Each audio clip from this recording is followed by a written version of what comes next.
नमस्कार, आप देख रहे हैं सिटी सेंटर शो। मुंबई से मैं हूं पूजा भारद्वाज और इस वक्त मैं मौजूद हूं मुंबई के बीकेसी इलाके में। मेरे पीछे आप देख रहे हैं जियो वर्ल्ड ड्राइव मॉल, जिसके अंदर खुला है भारत का पहला एप्पल रिटेल स्टोर।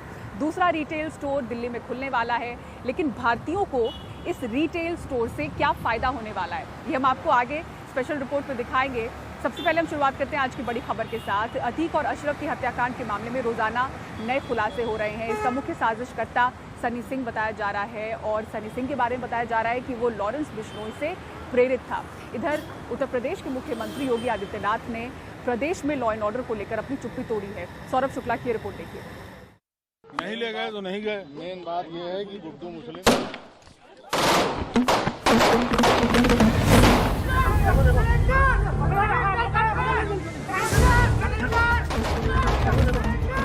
अतीक और अशरफ की पुलिस हिरासत में हुई हत्या के बाद यूपी में कानून व्यवस्था पर उठ रहे सवालों पर मुख्यमंत्री योगी आदित्यनाथ ने अपनी चुप्पी तोड़ी और ये निवेश के लिए और उद्यम स्थापित। मुख्यमंत्री ने फिर से एक बार 2017 के पहले की सपा सरकार को कोसा और कानून व्यवस्था पर अपनी पीठ थपथपाई। अब कोई पेशेवर अपराधी और माफिया किसी उद्यमी को फोन से डरा धमका नहीं सकता है, कोई नहीं डरा धमका सकता है।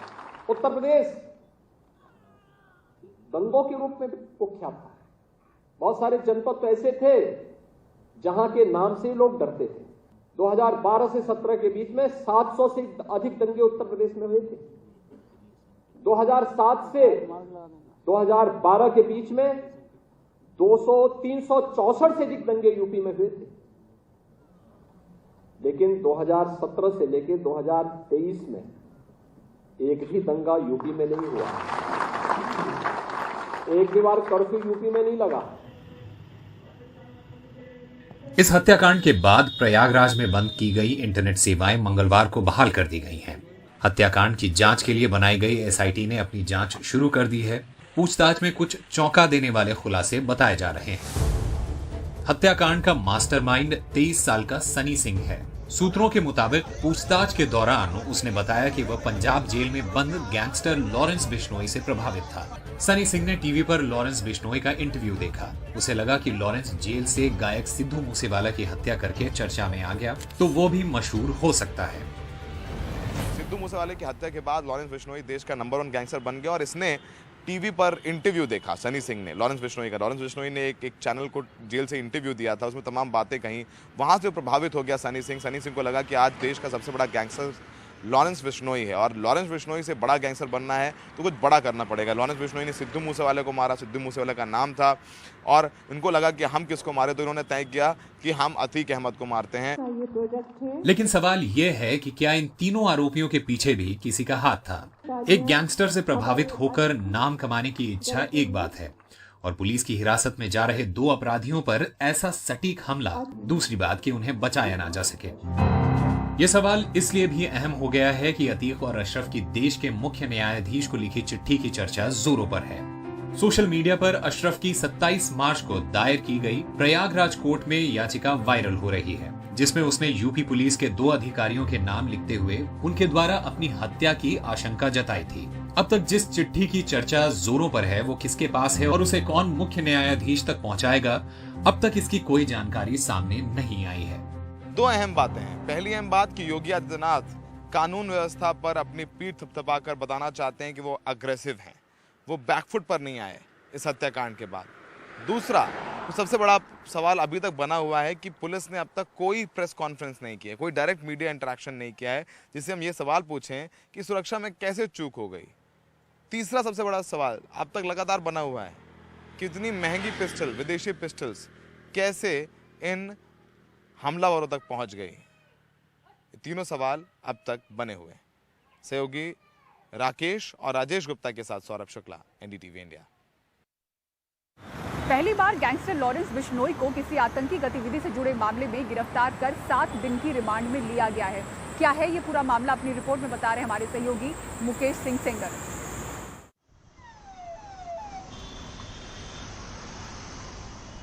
ये काफिला देश के सबसे कुख्यात गैंगस्टर लॉरेंस बिश्नोई का है, जिसे पंजाब पुलिस बठिंडा जेल से लेकर दिल्ली पहुंची।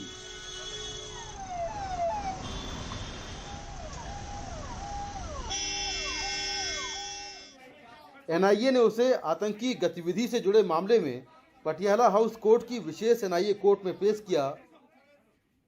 एनआईए ने कोर्ट में लॉरेंस की 7 दिन की रिमांड मांगी, जो मिल गई। RC-37 जो उससे पहले की एफआईआर थी, उसके अंदर मेरे क्लाइंट का कहीं पे कोई नाम नहीं था। उसको फॉल्सली इम्प्लीकेट करते हुए जो एनआईए है, उन्होंने ये बोला कि एक दीपक रंगा नाम का आदमी है जो एक्यूज हमने जनवरी में गिरफ्तार किया, उसने अपने डिस्क्लोजर स्टेटमेंट में नाम लिया है लॉरेंस बिश्नोई का, तो हमें इसकी पुलिस कस्टडी चाहिए। उसके ब्याह पे उन्होंने एक एप्लीकेशन लगाई जिसमें 7 दिन का पुलिस रिमांड मांगा। तो हमने कोर्ट के सामने बोला कि डिस्क्लोजर स्टेटमेंट में अगर इन्होंने अरेस्ट करना है तो इनके पास कोई एविडेंस होना चाहिए। ऑलरेडी 39 जो आरसी है, जिसके अंदर में ऑलरेडी चार्जशीट दाखिल हो चुकी है, उसमें ये फैक्ट पहले क्यों नहीं निकल के आया।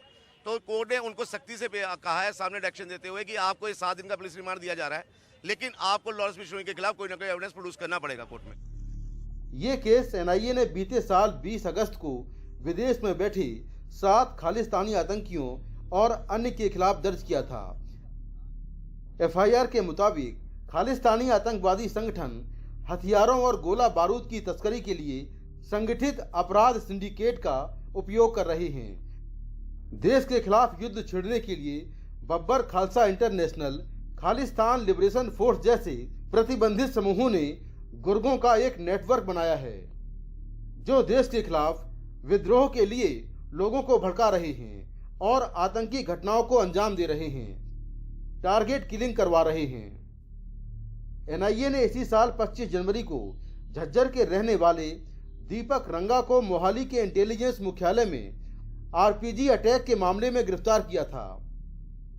रंगा कनाडा में बैठे खालिस्तानी आतंकी लखवीर सिंह संधू उर्फ लांडा और पाकिस्तान में बैठे हरविंदर सिंह संधू उर्फ रिंदा का करीबी है। उसने पूछताछ में बताया कि उसने आरपीजी अटैक लॉरेंस बिश्नोई के कहने पर किया था। कोर्ट में एनआईए ने कहा कि रंगा के बयान के बाद लॉरेंस से इस मामले में पूछताछ जरूरी है। केस में यही एलिगेशंस है कि जो खालिस्तान फोर्स के आदमी हैं, जो खालिस्तान के लिए काम करते हैं, जो पाकिस्तान में बेचते हैं, जैसे रिंदा हो गया और इसके अलावा और लोग हो गए, उनके साथ में इनका नेक्सस दिखाया जा रहा है और ये दिखाया जा रहा है कि ये टेरर फंडिंग का काम करते हैं और देश के अंदर में जो है इलीगल एक्टिविटीज़ को पनपाते हैं सारे से। कोर्ट ने हिदायत दी कि 7 दिन बाद एनआईए को लॉरेंस के खिलाफ सबूत पेश करना होगा। किसी आतंकी गतिविधि के मामले में देश का top most gangster Lawrence Bishnoi पहली बार एनआईए रिमांड पर है, लेकिन गैंगस्टरों और आतंकियों का गठजोड़ साबित करना इतना आसान नहीं। अब देखना होगा कि 7 दिन बाद एनआईए कोर्ट में क्या कुछ सबूत रख पाती है। नई दिल्ली से कैमरामैन सचिन गुप्ता के साथ मैं मुकेश सिंह सेंगर, एनडीटीवी इंडिया। और अगली खबर ठाणे से। ठाणे शहर के माजीवाड़ा स्थित सिने वंडर मॉल में आग लगी है। प्राथमिक जानकारी के मुताबिक आग पहले मॉल से सटे एक बिजनेस पार्क में लगी, फिर वो आग सिने वंडर मॉल के एक हिस्से में फैल गई। मॉल बंद कराया गया।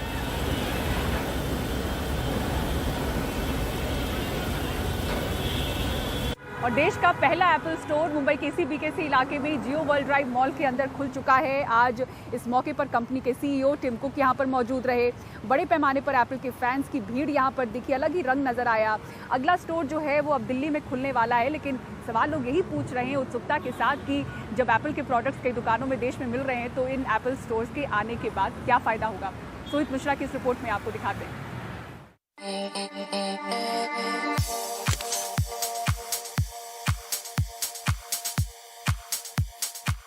बीती रात से ही इंतजार कर रहे लोगों की लंबी कतार के बीच मुंबई में खुला एप्पल का पहला स्टोर।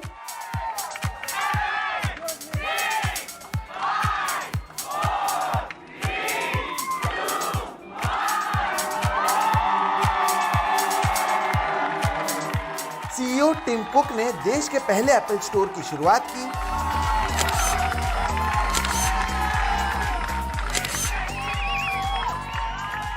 हजार वर्ग फुट के स्टोर में 100 सदस्य हमेशा रहेंगे, जो 20 भाषाओं में ग्राहकों से संवाद कर सकते हैं। इस स्टोर को लेकर बेकरारी का आलम यह था कि यहां राजस्थान, पुणे और मुंबई के कुछ फैन सोमवार रात से ही पहली खरीद का इंतजार कर रहे थे।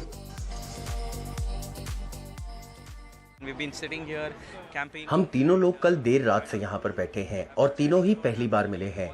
हम तीनों एप्पल और उसके प्रोडक्ट्स के बारे में बात कर रहे हैं और हम बहुत बड़े फैन हैं। मुंबई के गोरेगांव में रहने वाले साजिद मोइनुद्दीन सुबह 6 बजे से एप्पल स्टोर के बाहर मौजूद रहे। वो अपने साथ एप्पल का 1984 का मैकिंटोश कंप्यूटर लेकर आए, जिसे उन्होंने एप्पल सीईओ टिम कुक को भी दिखाया। उनका कहना है कि एप्पल से उनका रिश्ता करीब 40 बरस पुराना है। और 1984 से मैंने मेरा डिज़ाइन करियर शुरुआत की थी, तब से मैं ये यूज़ कर रहा हूँ। ये मेरा फर्स्ट मैक ऐसी है जो मैंने लिया था, उसी से मैं डिज़ाइन चालू किया हूँ और अभी मैं डिजिटल डिज़ाइनर बन गया हूँ। So obviously technology has improved. और ये शॉप का मेरे को खास एक्साइटमेंट है कि इतना बड़ा एप्पल का स्टोर मुंबई में खुल रहा है। हम काफ़ी सालों से वेट कर रहे थे कि एप्पल का स्टोर इंडिया में कब आएगा। आज वो मोमेंट आ गया है finally. Will go inside and experience the store now. इस एप्पल स्टोर को लोकल लुक देने की कोशिश की गई है। साथ ही सौर ऊर्जा के इस्तेमाल का पूरा इंतजाम है ताकि बिजली की खपत कम हो। बीते 1 साल में एप्पल उत्पादनों की बिक्री भारत में 50% बढ़ी है।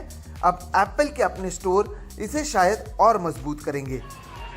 मुंबई में एप्पल का पहला स्टोर खोलने के बाद अब लोग बांद्रा कुर्ला कॉम्प्लेक्स आकर इस स्टोर में न केवल जो एप्पल के प्रोडक्ट्स हैं उसका अनुभव कर सकते हैं, बल्कि खरीदारी भी कर सकते हैं।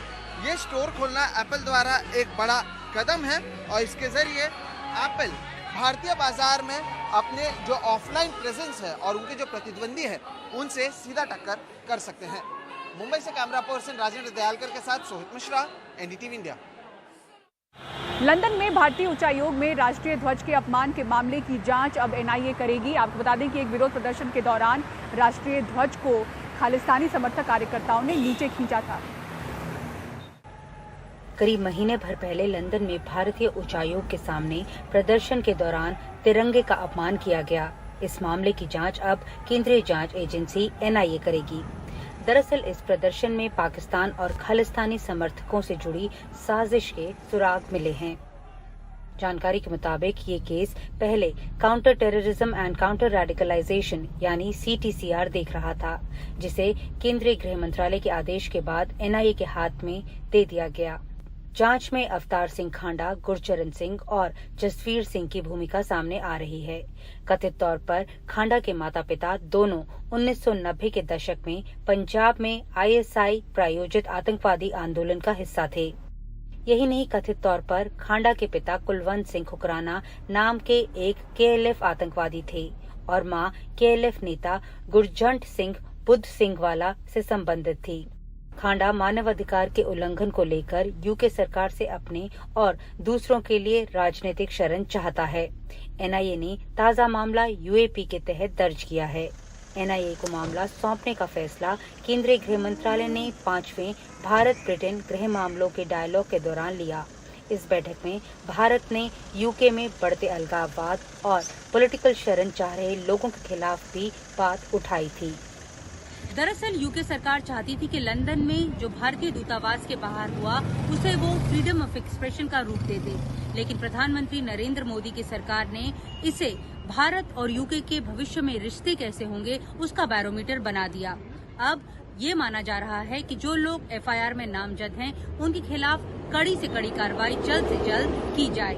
नई दिल्ली से नीता शर्मा, NDTV इंडिया।